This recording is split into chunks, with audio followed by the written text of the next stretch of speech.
You're listening to They're gonna call it a hard foul. They're gonna call it a hard foul. offering in-depth analysis on all things Boston Celtics with your hosts, Jim and Mike Quigley. And speaking of a ticked off Jaylen Brown, the way we saw this team react to Orlando this year, I'm not going to say the Celtics are going to sweep in Indiana. That's tough to do. And they've already swept two teams this year, home and homes. So like going 3 for 3 in that would be insane. So I think their chances of doing that are really low. But I would say on Saturday night, even though it's a back-to-back, that we're going to see a determined Celtics team that's playing pissed off. I just have a feeling that's coming on Saturday. It's going to be interesting how they handle these back-to-backs, right? And I don't know if you've seen any injury report for the Celtics, and I'll try to pull it up as I talk, but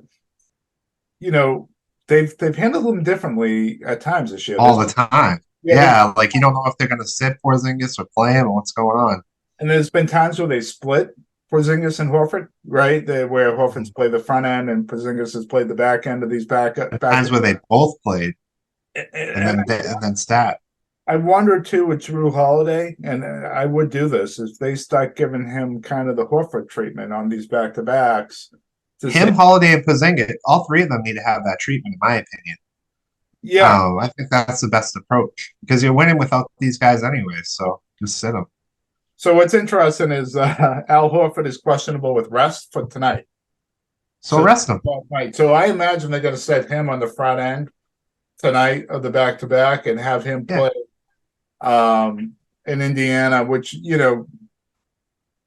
either way makes sense, I guess. I don't think it matters too much how they wanted to do it in this case.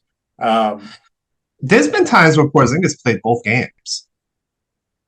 So I don't think they have him on a pitch count. I think it's since it's calf, I don't know how they're handling the match. I have no idea how they're handling him. Since he sprained his calf, though, they've changed that. They've done it. Yeah. So I think that's going to continue. What's going to be really interesting to how they handle Minnesota-Milwaukee. I think they're going to go all in on Minnesota at home, and then whatever's left against Milwaukee, that's what they're going to play. Which probably doesn't sound like it makes sense, but I think in some ways it does. You want to make sure you get that first initial win. Yeah, I think so too. And you're also matching up against Minnesota's size. Milwaukee has size too, but I don't know. It's like I think it makes sense to do it against Minnesota because Brook Lopez just seems to go off against you no matter who's playing. So just have him go off against your backups. And I think offensively, if you look at Milwaukee, you feel like whether Porzingis is in there or not, you can get whatever shot you want against them right now because every team in the league is. And they have so many defensive issues that I think you can go into this and say, if we don't have Porzingis against Milwaukee, we play him against Minnesota, give him the rest day against the Bucks. We can still get what we want with Tatum, White, Brown, Holiday, and whatever else we're throwing out there, even if we don't have Horford. We know the team well enough where we can get what we want, and if we have to win a game 135 to 133, we got a shot. And I think that's probably what you're looking at going into that game there against the Bucks. That's my guess. Obviously, things change.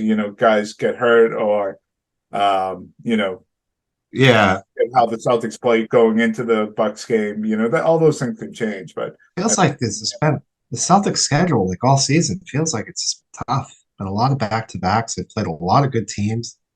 I've been waiting for that real easy stretch. It just doesn't seem like it's coming. It does. February gets a lot easier. So when I look at the schedule now for the Celtics, I don't really even, and I know this is how it is measured, but I don't measure it based on the strength of who they're playing because I just feel like all things being equal, the Celtics are probably going to win almost regardless of who they're playing, and they've done that. The difference between playing really good opponents earlier in the year and doing it now to me is just how it's happening. It's a ton of travel, these back-to-backs, like you said, when another team's getting a ton of rest. It just that's the difference to me. It's kind of how when if they go into March and they're playing a bunch of good teams, but it's spread out, I kind of look at it as that Yeah. not very tough schedule. It's just a schedule.